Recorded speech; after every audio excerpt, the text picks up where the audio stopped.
Hi, it's Dave. Welcome.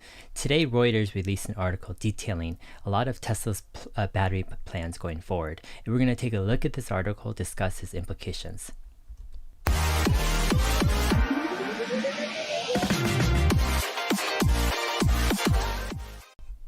All right, so we have an interesting article today from Reuters leaking Tesla's battery plans. Now, there's been a lot of speculation. There's been a lot of YouTubers and Tesla fans, Tesla researchers, knowing a lot actually about batteries and Tesla's plans and bringing them all together. And so a lot of this stuff has been known in bits and pieces, but this article, I think, brings together some interesting points. So let's take a look at this. Reuters this morning, May 14th, in the morning, about 8:45 Pacific time, releases this article and says Tesla's secret batteries aim to rework the math for electric cars and the grid.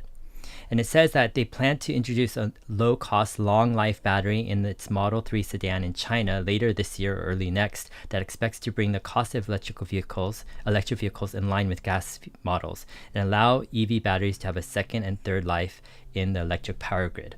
All right, so it's kind of general. It's saying, okay, these got these plans to lower the cost of batteries, but also to do vehicle to grid, right, charging. So let's take a look at the article more in depth. All right, so it says now these new low-cost batteries are designed to last for 1 million miles, and this has been, in the Tesla community, just common knowledge right now, and they're designed to allow Tesla to sell profitably for the same price or less than a gas vehicle, and are part of Musk's agenda. People familiar with the plans told Reuters. So here we have people familiar with the plans. Now, Reuters released an article in February that talked about Tesla inking a deal with CATL for prismatic cells, right? And it actually turned out to be fairly accurate, right? And Elon Musk came on a podcast, The Row, and was sharing how they don't need to do modules anymore. They can do direct cell to pack, right? And so Reuters does have some credibility with its previous leaks. So let's look into a bit more what they're talking about here. So they're talking about vehicle to grid technology. With a global fleet of more than 1 million electric vehicles that are capable of connecting to and sharing power with the grid, Tesla's goal is to achieve the status of a power company, competing with traditional energy providers as Pacific Gas, PG&E, and Tokyo Electric Power, those sources said. All right, so now we have some interesting news of vehicle to grid. Now, what vehicle to grid is it allows you to use your vehicle, right, either as a backup battery in case, let's say, your battery just shuts down or electricity shuts down to your house, or it actually allows you to take the energy, right, from your car, your battery, and use it to power stuff in your car. For example, your AC during the midday when the cost of electricity is very high from the electric company, and allows you to sell back the energy to the electric company at nighttime. Let's say, or takes energy and it allows you to arbitrage, right? Basically, take energy at low cost and sell it back at high costs. All right, so here we have the CATL collaboration. CATL is China's contemporary Amperex technology, CATL, and they're saying that this new 1 million mile battery was jointly developed with CATL. Now, we know that this is kind of not completely true because we know that Jeff Dahn and his team up in Canada has done a lot of the legwork, right, and has researched and really implemented like the plans for this 1 million mile battery. However, I think what this article is saying is that the actual, let's say, manufacturing of this 1 million mile battery is jointly done with CATL, at least with their China version. Now, Reuters is going and saying that their initial rollout is going to be actually in China. And they're saying that eventually improved versions of the battery with greater energy density and storage capacity and even lower costs will be introduced in additional Tesla vehicles in other markets, including North America. Tesla's plan to launch the new battery first in China and its broad strategy to reposition the company have not been previously reported. All right, I give credit to Reuters here because I was thinking for Battery Day that Tesla is going to announce that they have a new line of batteries, right, that they're making, and it's already being rolled out in one of their vehicles. And I thought it could be maybe the Model S or X refresh or something like that. However, what Reuters is saying here is that first car that is going to roll out with this new battery is actually going to be in China, and it's going to be for their Model 3 in China. possibly their long-range Model 3. All right, Reuters goes on and talks about Terafactories. Now, we know Terafactories is something that Elon has talked about and is in the works, right, for Battery Day. And so here's Reuters saying that Tesla's new batteries will rely on innovations such as low cobalt or cobalt-free battery chemistries. This was leaked actually earlier by Reuters in February. And then Tesla also plans to implement new high-speed, heavily automated battery manufacturing processes designed to reduce labor costs and increase production in massive Terafactories, about 30 times the size of the company's sprawling Nevada Gigafactory, a strategy telegraphed in late April to analysts by Musk. All right, so we're talking about huge, not just Gigafactories, but on a completely massive scale. If you have the chance, I encourage you to tour not just the Fremont factory, but the Nevada Gigafactory. Like, I've been to several tours of the Fremont factory, and it's quite impressive. Like, every time I go, I learn something. But the Gigafactory in Nevada was completely mind-blowing when I toured it a few years ago. We're just talking about, like, it feels like football fields just like of building, right? It's just amazing, and it's just like these huge buildings, and the mass and the scale of the Gigafactory in Nevada is just completely mind-blowing. I mean, it just has to, like, you have to reset and you go, oh my gosh, some people are planning some crazy ambitious world-conquering things here with this Gigafactory, right? Now, Terafactory is going to be on a completely another level, right?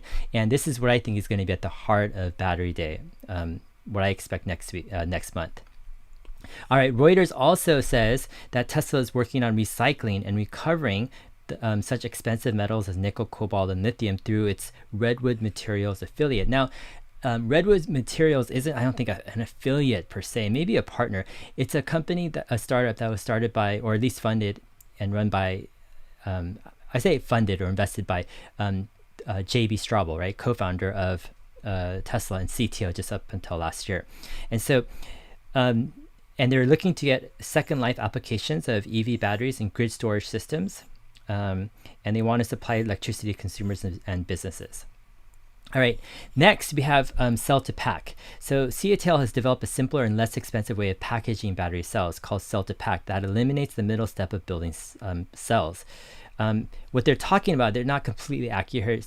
The middle step is modules, right? So Tesla, typically what they do is they have the cells, and then they pack the cells into modules, and then they put the modules into these packs.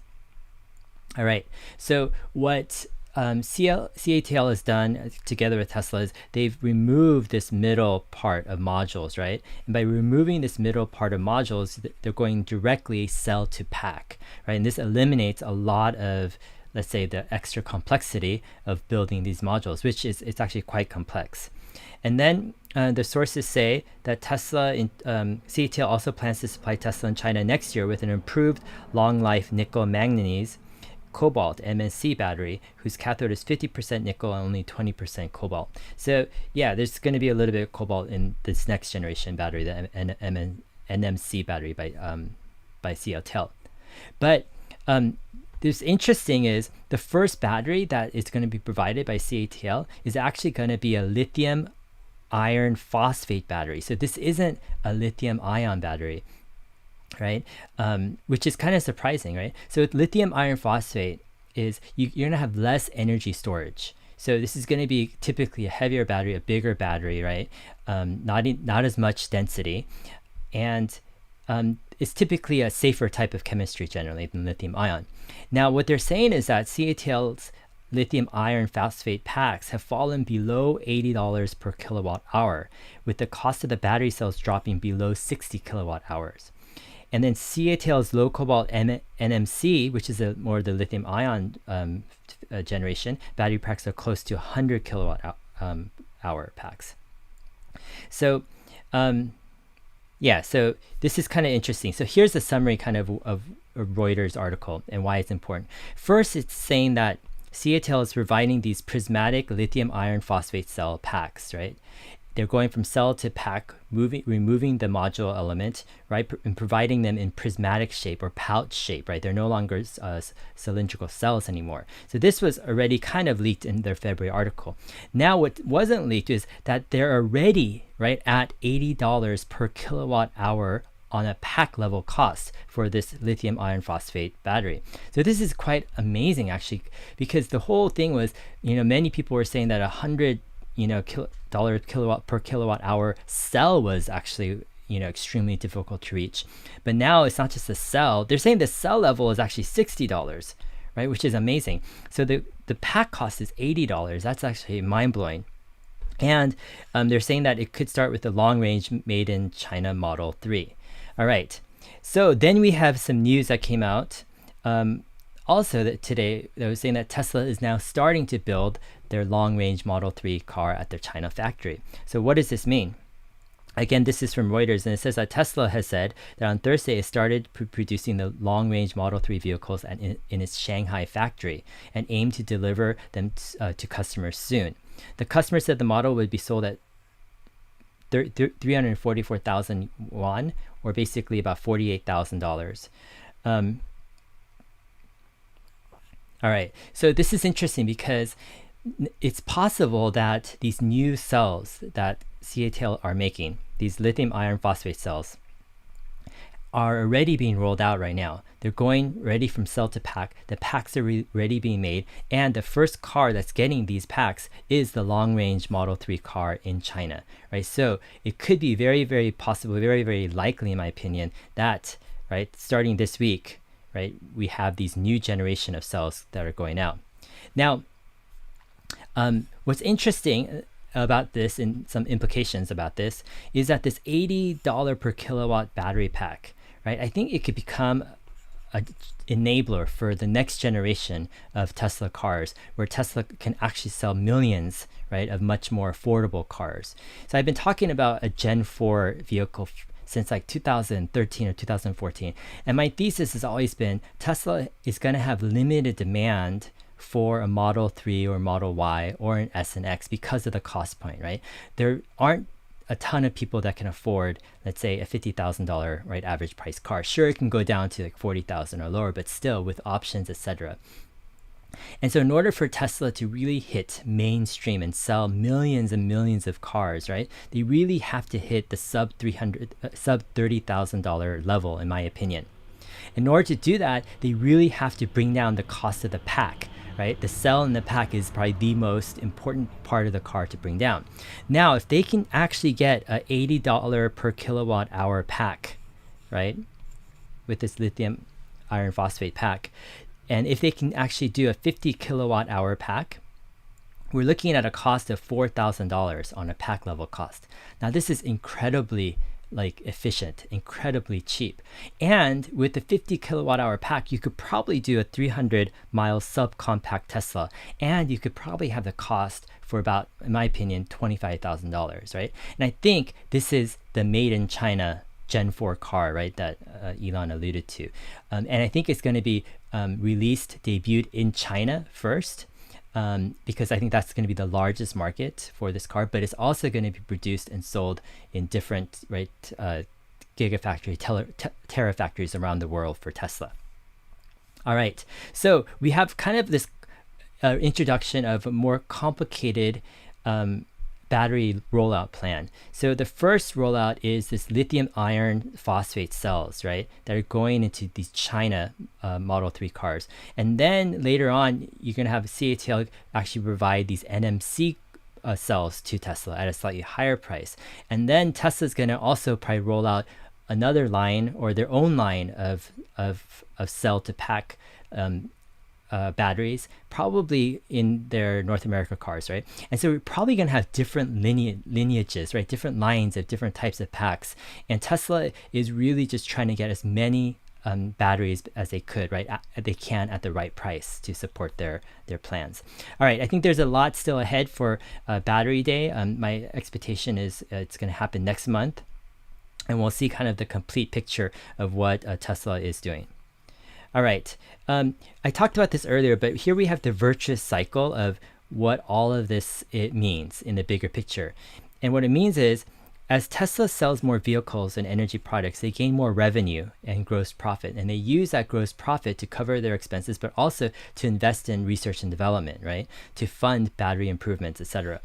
And as they get more battery improvements by investing, let's say, just billions of dollars, this leads to cost benefits. And the cost benefits then allow Tesla to lower the cost of the vehicle, improve the features, the function, the specs of the vehicle, and to sell more of these vehicles, right? It increases demand. And so now you have this virtuous cycle where it goes over again, right?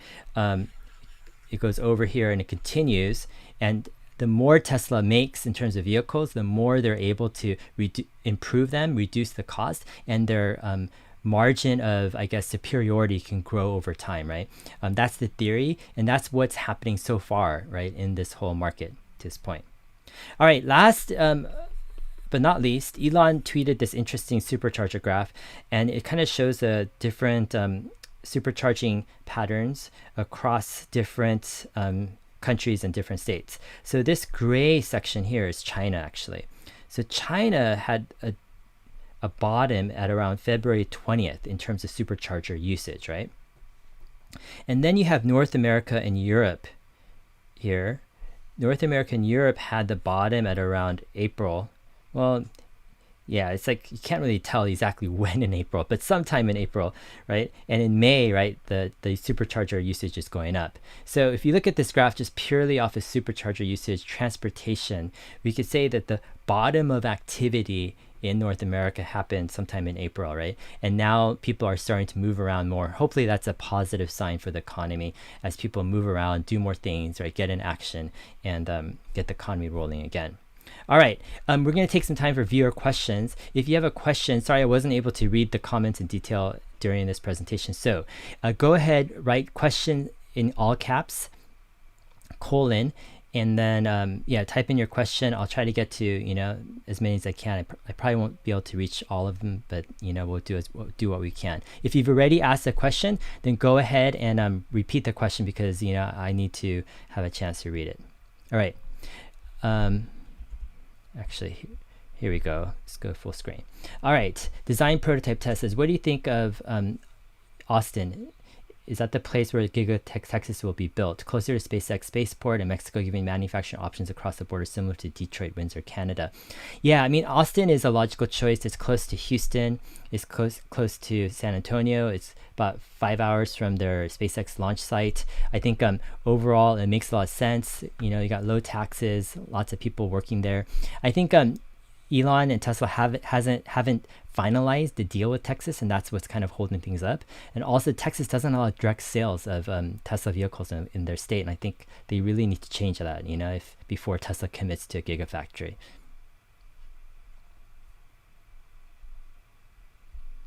All right, have you heard anything about when the Nevada factory will be building the next stage? That will give Tesla more flexibility in expanding battery and car lines. Yeah, I think we're actually going to find out more at Battery Day. I think Tesla is going to invest more into Nevada. I think it's a great location, great site.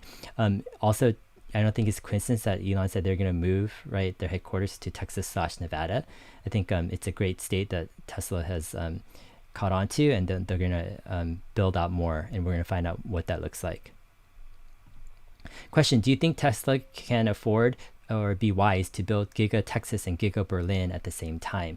Yeah, I think it all depends on demand, And I think that's one of the reasons why Tesla's able to raise as much money as they want to, because they have the demand for their products, meaning as long as they build their products, right, especially their new products, especially like Cybertruck, etc., Model Y, you have customers who are willing to pay. And because of that, it makes sense, right? You spend a few $1 billion rolling out a factory, and then you get like tens of billions of dollars in revenue, and it's just a cash cow. It's just a profit machine. It's a no-brainer, actually, for Tesla to ramp up right now. And I think they can do both at the same time. All right, Dave, can you estimate potential Model 3 price lowering considering the new $80 kilowatt hour cell packs, maybe 30,000 USD in China? Yeah, I think this is more of a gradual process. I think as they roll out these packs, you get some efficiencies. You start to lower the price a bit. I'm not even sure they're going to have it in the standard pack until, they're going to ramp up probably the long range and then move over to the standard pack. They're going to probably have all their batteries in China go with this whole, lithium iron phosphate. So yeah, I think they have potential to lower the cost. I think also the supply chain in China hasn't completely moved over to be domestic, right? That was kind of the long-term plan for Tesla, and that also will lower the cost of Model 3. So yeah, $30,000. I mean, maybe with incentives, right? I mean, if Tesla can get under $35,000 with incentives, I mean, it'll be amazing in China. I mean, the lower the price is, I think the greater demand in China, and they already have such a great brand. All right, why does Reuters claim that the current Tesla fleet is capable of feeding power to the grid? I thought they weren't able to do that, and didn't Musk in the past question vehicle to grid in general? Yeah, I think I mean, Reuters, there was kind of like a lot of just fine kind of inaccuracies or kind of stuff like that. I think the general gist of it though was interesting. Yeah, Tesla's fleet isn't able to really do vehicle to grid, charging and stuff right now. I think the main reason and the main issue is cycles, right? The current batteries can't handle, right, the charging, discharging of just thousands and thousands of times that it's going to take to really use your battery, right, as a backup and also, vehicle to grid. And so with this 1,000,000-mile battery, Tesla is solving another problem, right, a cycle problem. And with the cycle problem, they can now roll out new cars with a vehicle to grid technology. Now, in my opinion, I think how it's going to work out is it's going to be probably like a paid option, right? And it might be a paid option starting with Model S and X, right, to probably boost demand a bit. And maybe for like $3,000 or $4,000, you can add vehicle to grid charging on your Model S or X. It's going to has to be a new, right, Model S and X with the new batteries, right? And then as they ramp up production of these new 1,000,000-mile batteries, then it can go down to Model Y and 3, but it might not be until end of this year, next year. So that's my kind of opinion on how the rollout is going to go.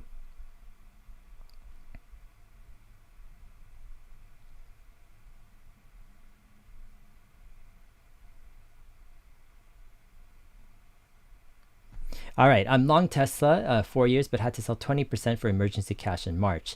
It's too high for me to buy back now. What are the chances of it returning to volatility? Yeah, Tesla, one thing you can count on with Tesla is volatility, right? There might be a period of time where it just like seems so smooth, right? And you're just like coasting along, and then something happens, right? Before you wake up one day, right? And stock prices move 10% or 15% one direction or the other, right? You just never know.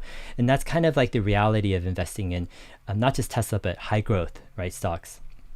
I think with Tesla, the advantage though is you can be in close proximity to the product itself, meaning as a product owner, you can test the product, really get familiar with it. You can know other product owners, you can test out the other products in the market and have that confidence that the demand is still there, let's say in case of extreme volatility. And I think that kind of is the advantage, right? And that's what I call Tesla a generational stock, because it gives you kind of a close-up look. It gets into the culture of a generation. In terms of volatility is going to come back. It's because the value of Tesla is in its future, right? In its future projections, future growth, and those future projections will always change depending on circumstances and events, and that brings a lot more volatility. All right, Kevin says, why would Tesla release their battery info before they can include the tech in current production? Yeah, I mean, that's the whole thing. I mean, I think they are releasing some of it, right? They're not going to release all of it, obviously, because they have to hold back. They're going to hold back on exactly like the costs and, where it's going, etc. But they want to show the bigger picture because they want to kind of highlight their plans. They want to, shore up, investor confidence. They want to, shore up supplier confidence. They want to cast a vision for their company, their employees. They want to kind of bring everything together. They're going to release some things. Like, for example, they're going to say, hey, we have this new cell to pack technology already. And they might even give some cost projections, in China. And they say this will be coming. Maybe they're going to have it in the Model S and X too. I mean, that was my original prediction, that the Model S and X would have kind of this new 1,000,000-mile battery. And hey, maybe that's what Elon is waiting for, to get these new cells in the Model S and X so that they can announce vehicle to grid technology, right, in the S and X. I don't know. I mean, I think there's some reason why battery day is delayed. I think they're trying to get something into some products, right? It could be just China, but it could be something else as well. All right. Jeff says, do you have a Tesla and will you buy a Cybertruck? Yes, I do have a Cybertruck on order. Yes, I do have a Model 3. I have a early model, December 2017 Model 3. Been driving it for 2.5 years. Love it. And I also had an early Model S, a 2013 P85. Yeah, that thing was awesome, man. Yeah. All right, question: where will Terafactory be built? Yeah, I think it's got to be, in my opinion, Texas, man. Texas has got to be the place, and then maybe an expanded Nevada. Maybe you have 2 in the U.S., and then maybe expanding Shanghai. Maybe Berlin is, supposedly going to be a Terafactory as well. All right, Raj says, what's the point of investing in Tesla now when we know it'll go down when the market sentiment drops due to COVID wave 2? Yeah, I mean, that's the thing. If you were a market like a mind reader, then you could actually be a trillionaire, because it's like the complexities of reading the market are so complex and so intense, meaning you think the market's going to go up, or you think it's going to go down, but sometimes it doesn't act the way you really think it does, right? Sometimes it does. In either way, like I say, hey, go for it, go with your intuition, go with what you believe, no one's forcing anyone to buy, right, a stock that you think might be overvalued. All right, Phil Wynn says, where do you see Tesla price by the end of 2021?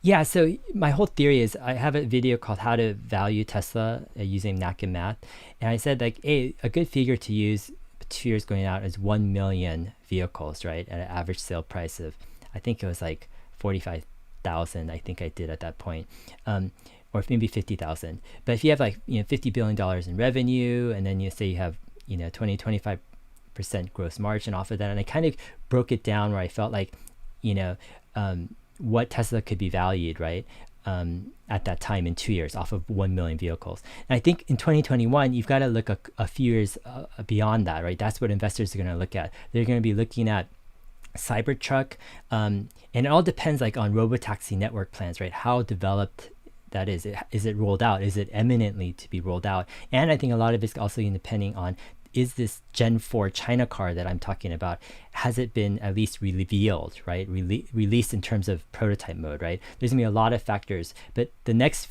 I think, stage is we're gonna be saying, hey, Tesla can sell 2 or 3 million vehicles by 2023 or 2024, right? And then you're gonna project those numbers. So I encourage you to do so. I can do another video about that if you guys want me to. Yeah, projecting these valuations, I think, is key. All right, James Duck says, if battery breakthrough is so much cheaper, how come long-range Model 3 in China is 48,000? I thought they would have reduced it if it was that case. Yeah, you see, I think these price reductions are done gradually. It's not just done when they have new technology, they just drop it right all of a sudden. They kind of just do it very gradually over time. I think we're going to see a lowering of the long-range Model 3 price also in China too. All right, do you think Tesla will unveil multiple battery chemistries, more complexity, but possibly better suited tech for each model? Yeah, I definitely agree. I think, for example, there might be a market where, for example, China, where it might be more price sensitive, and they might not be wanting the same performance features, right? And let's say with current NCA or even future NMC technology, it's a lighter cell with, let's say, more energy density, so you can probably go faster, perhaps. But perhaps people in China, they're happy with a 6.0, 6 second 0 to 60 time, right? Or even a 6.2 0 to 60 time. And maybe lithium iron phosphate cells make the car a little bit heavier, but let's say, and they don't have, let's say, the same power, perhaps. I don't know if someone can confirm that, but they just cost so much cheaper, right? And you can bring down the cost to, let's say, 30,000 even in China. That could be something that Tesla takes advantage for, let's say in the China region.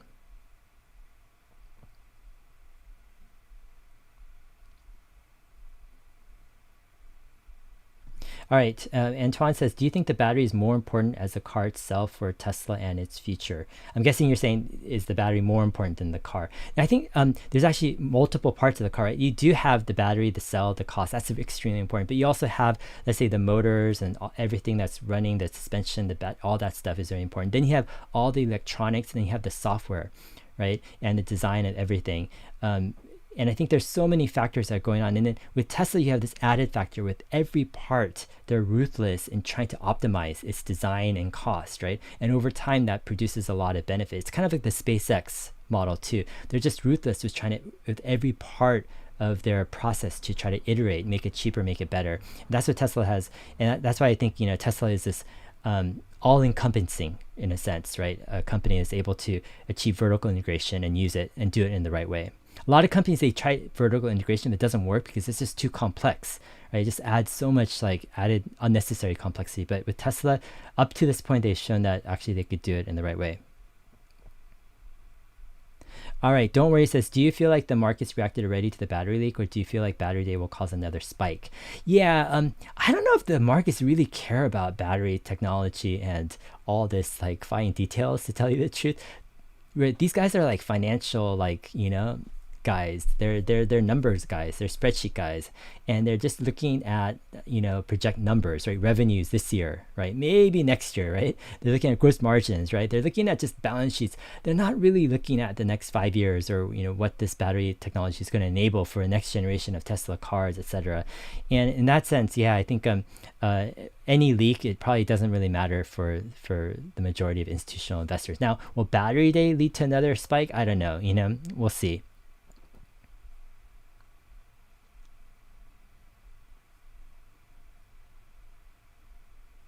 All right, September 19th says, do you see Tesla turning a profit in Q3? Yeah, if Tesla, the whole thing about Tesla is they've got a fixed number of fixed operating expenses. So they're at about $1 billion in operating expenses. So you can go back for a few years, and Tesla's been pretty, consistent with the $1 billion per quarter or so of operating expenses. Now, as long as they cover $1 billion, and then they have about 150 million or a bit more in interest expense, right? So as long as they can cover that, then they're going to be profitable. So let's say they need a $1.2 billion profit, then or operating gross profit, then to cover their expenses, then they need, let's say, a $6 billion revenue, right? At a 20% gross profit will give them 1.2, right, $1 billion gross profit, enough to cover their expenses, operating expenses of $1 billion, and their interest expense, leaving them with break even or a little bit of profit, right? So the key number is $6 billion in revenue, and 20% gross margin. But as long as Tesla can get $6 billion in gross in revenue, then Tesla is a profitable company, right? And you're not going to hear this from Tesla shorts, right? Because they think something is fundamentally wrong with Tesla. But no, it's simply Tesla needs a certain amount of revenue, right? And have a certain gross profit from that.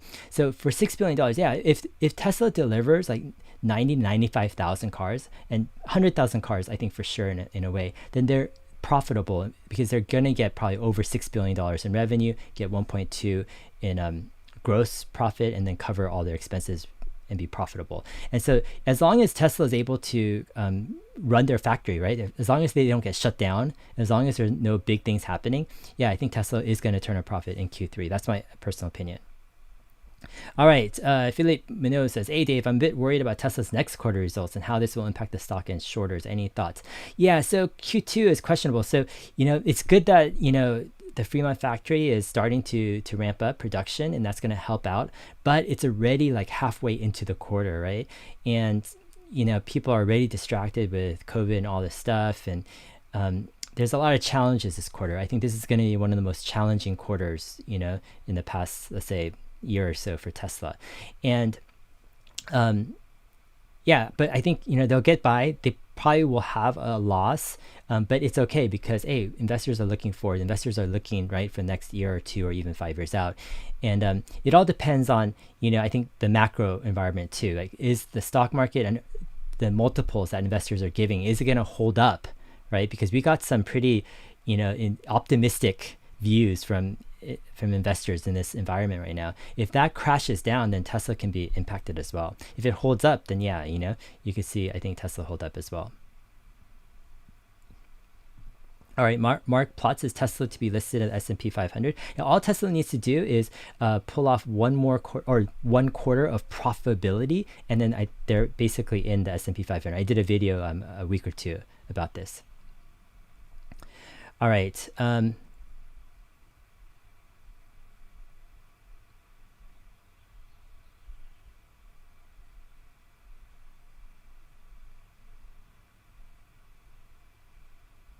All right, Mr. Big says, do you think a million-mile battery, I'm guessing, will be a two-sided sword for Tesla? What seems like a limited consumer base, they're exhausting their potential sales by making cars that will last a lifetime. Yeah, that's definitely a concern, right? Because some people like look at, for example, the iPhone and they go, man, Apple is making such high quality phones that last so long. People aren't going to buy the iPhones every year anymore, right? I don't think that's so big of a concern in my opinion, because it's really about how superior Tesla's product is compared to all the other customers. It's a huge market, right? It's $1 trillion market, the auto market. And that's just the auto market. That's not even talking about full self autonomous driving, right? Robotaxi market either. So as the more Tesla distances itself in terms of quality from its competitors, the better, I think. And the other thing is, the more the battery is able to last in terms of cycle, then there's more use cases for the battery, like vehicle to grid charging, right? And arbitrage with the electric company, etc. And so, yeah, I think Tesla, that's the great thing about Elon and his thinking is, he's like, forget it. I'm not going to be held back by fears of, cannibalizing or limiting my market size, right? He's just going to go for it, create the best product possible, and at the fastest pace, right, of innovation, and that's what Elon is set for.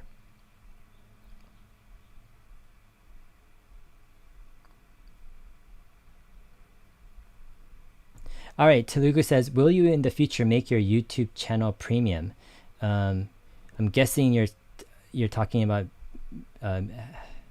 having me charge a subscription. Yeah, I noticed there was an extra feature if you could join or subscribe to a channel for like $5 or $6 a month.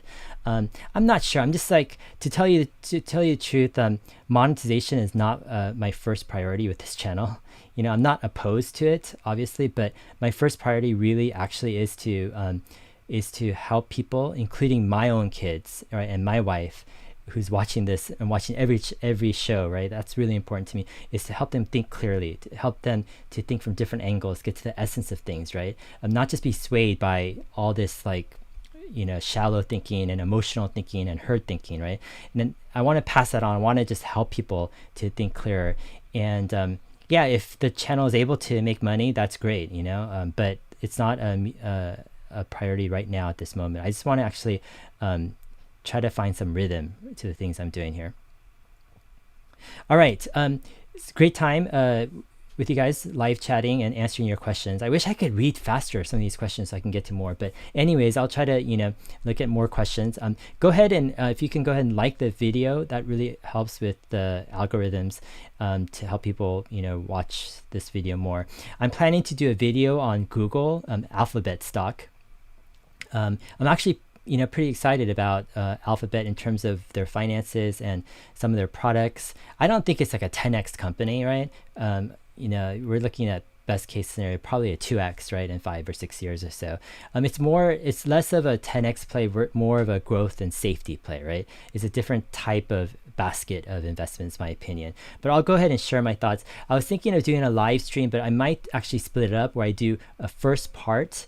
I might just do a pre-recorded thing, because I want to test out these YouTube algorithms and see if a pre-recorded video actually will get more views or less views than a live stream, and then maybe do a second part answering questions. So look out for that video. I'm also looking to do some more videos. I purchased a bunch of stock about a month and a half ago in different companies. Not a bunch, but I purchased small positions in about 10 or 15 companies that I've been eyeing for a long time.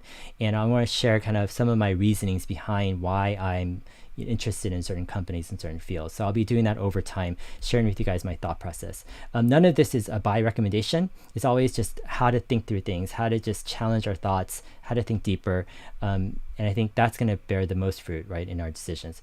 All right. If you haven't subscribed, please do so. Leave a comment, add a question in the comment section. I read most of them, and we'll see you in my next video. Thanks a lot. Bye.